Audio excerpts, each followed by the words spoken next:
Good afternoon and welcome to this meeting of the Dalbeattie Common Good Committee on Wednesday the 16th of April 2025. I would let you know that at this point the meeting will be recorded on Teams and a public recording will be made available. Members may recall when calling members to speak, I will refer to them formally using their title like councillor so that it is clear who are councillors and who by process of elimination are officers.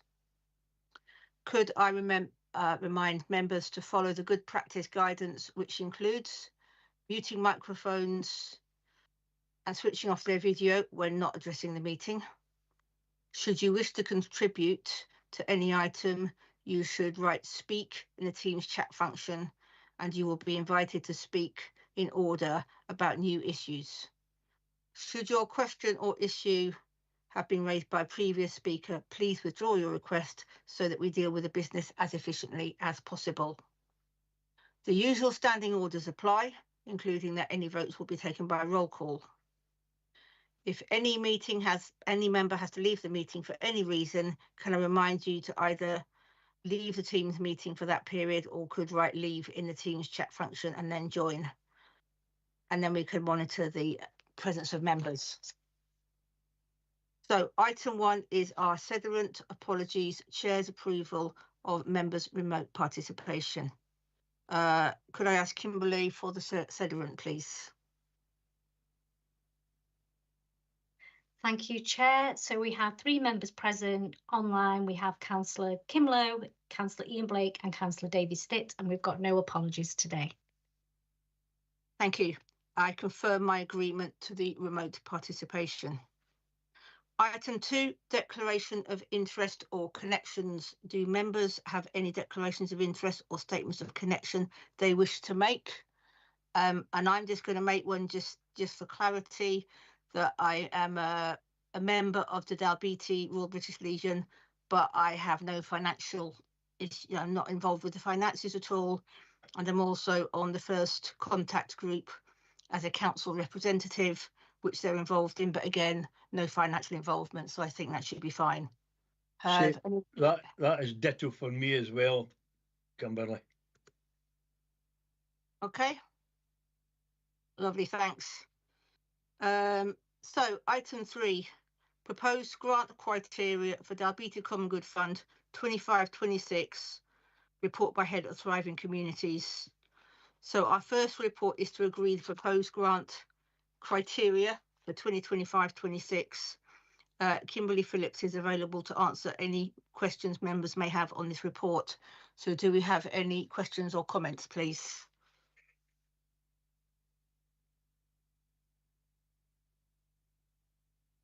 I'm not seeing any hands or...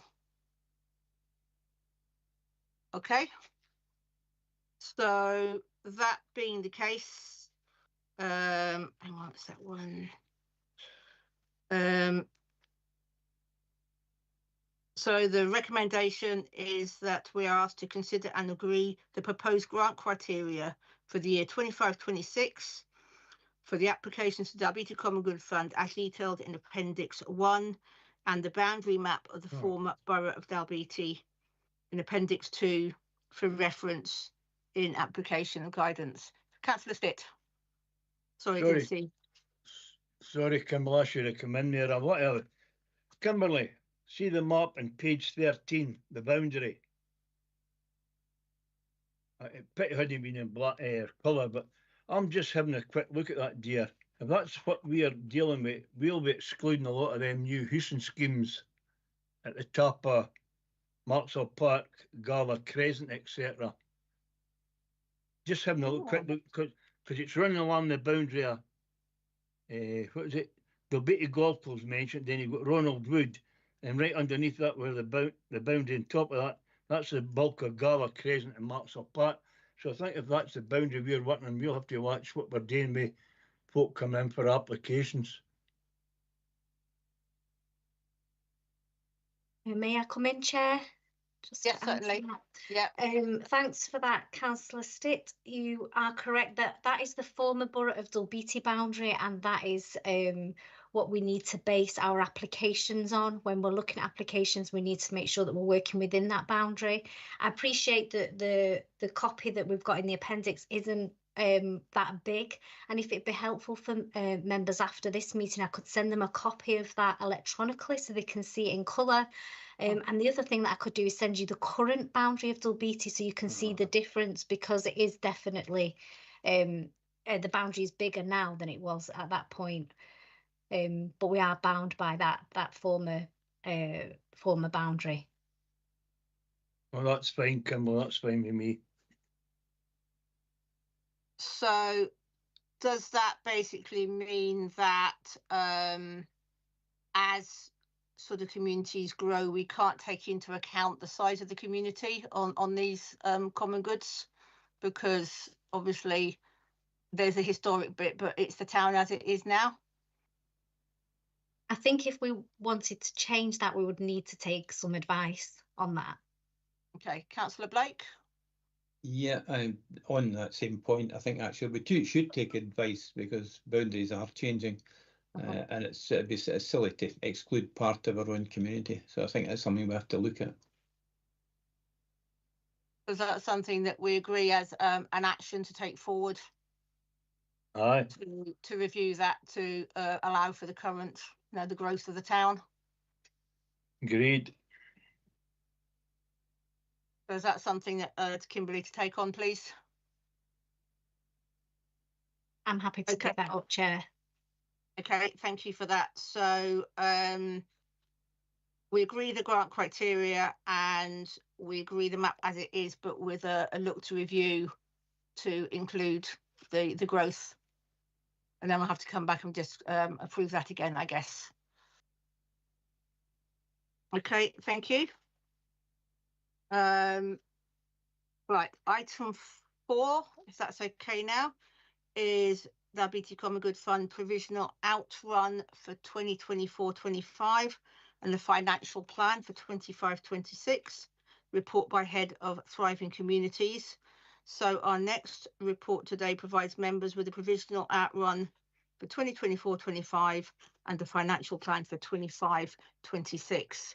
Once again, Kimberly Phillips is available to answer any member questions that you may have. Have members got any questions, please?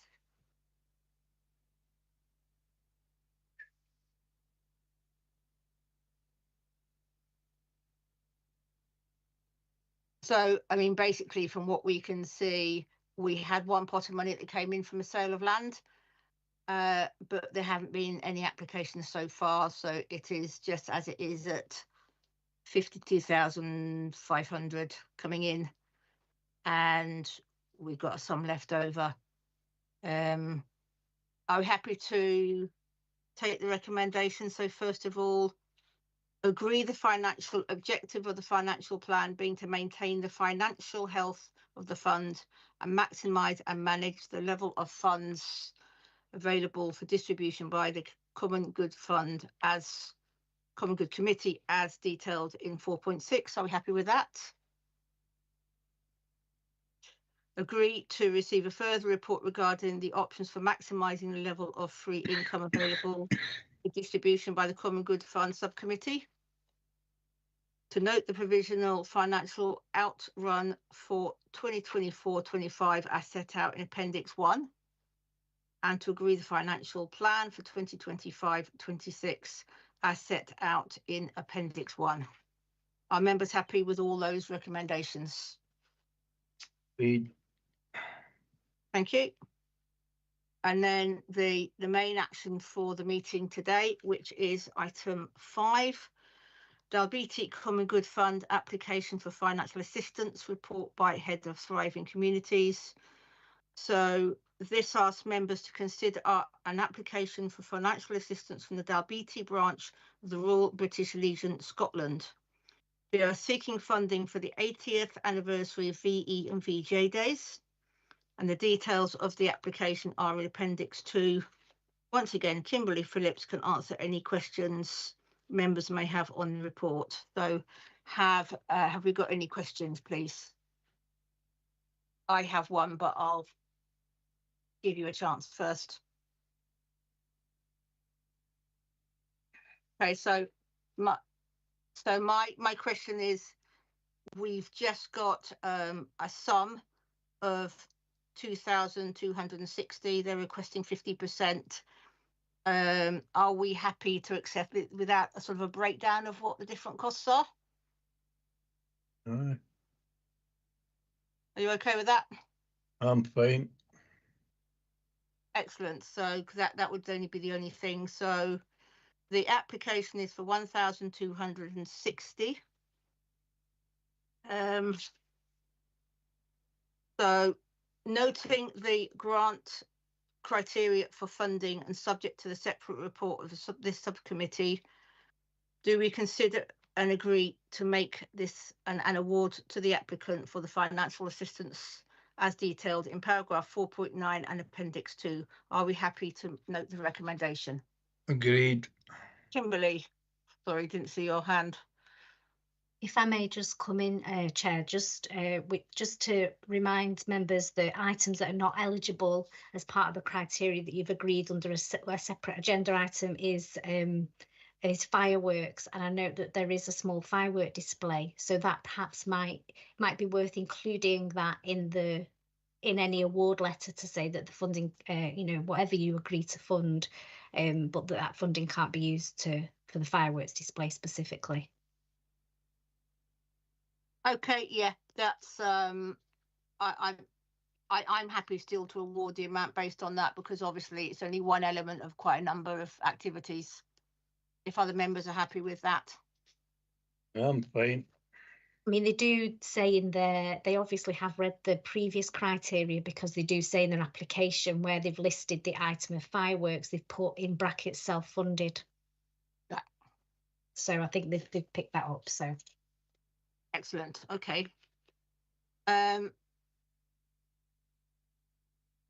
So that's item 5. Item 6, any other business deemed urgent by the chairman due to need for a decision. This is not need for a decision, but this is just by means of an action for the future.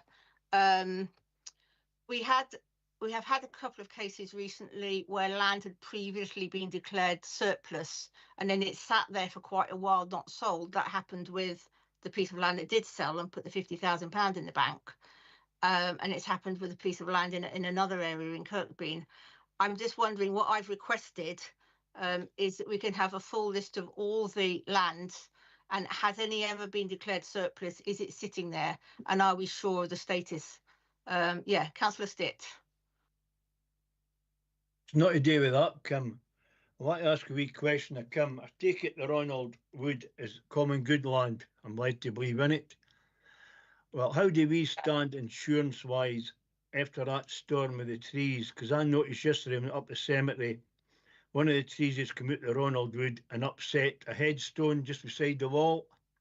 That's an old cemetery, Kimberley. So what would happen if it other way, if it went into Gala Avenue or into some of them houses in Gala Crescent? Would we be held responsible through the Common Good Fund for insurance for that?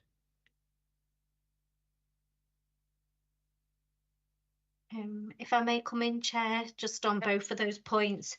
So I know that you had asked about a list of the land and its current status. So I've spoken to colleagues in property services and asked if we can have an updated list and actually the status of each of those assets or common good assets, so whether they've been declared surplus, whether they've been sold, and I'm talking within the timescales of since the common good has been set up. So I've asked for that, and they've said that they think they could pull that together for our October meeting. That information might be available sooner, but they've agreed to bring a report about that. In terms of the storm damage at Ronald Wood, to address Councillor Stitt's question, I think we would need to take a bit of advice about that as well, because Ronald Wood is common good. There was some damage from the storm in terms of trees across the path, and I know our countryside team did go in and remove anything that was dangerous. So I think we would need to ask, and if there's a specific question about something very specific, it'd be good to get those details perhaps after this meeting so we can put together a more specific inquiry about that. Yeah, I think that would be really useful, because I've previously taken a query because there was a problem with one of the drains going across the lane that goes up to the golf club. And the question was who should actually deal with it, because one of the metal coverings was broken. And it was unclear at that stage as to who would deal with that. And then the question came up, what would happen if a tree came down? So I think, yeah, if we could get that clarity, that would be really helpful. Just following up that, Kimberly, I know years ago, I think prior to when you came into post, I was approached with people on Gall Avenue, asked at the time with branches hanging over for the wood and the Ronald Wood side, could they cut the branches off if they're interloping in the garden? And the reply I got from council to tell them, yes, if they think they're got to be a danger to your property, you can cut them back. So I don't know where we would stand. As I say, you've got to check out and find everything out. But when I saw that headstone yesterday, the way the tree had landed on it, and it was just about knocked over, I wouldn't think I don't think we'd have the money in our funds for any compensation claims. That's what I'm worried about.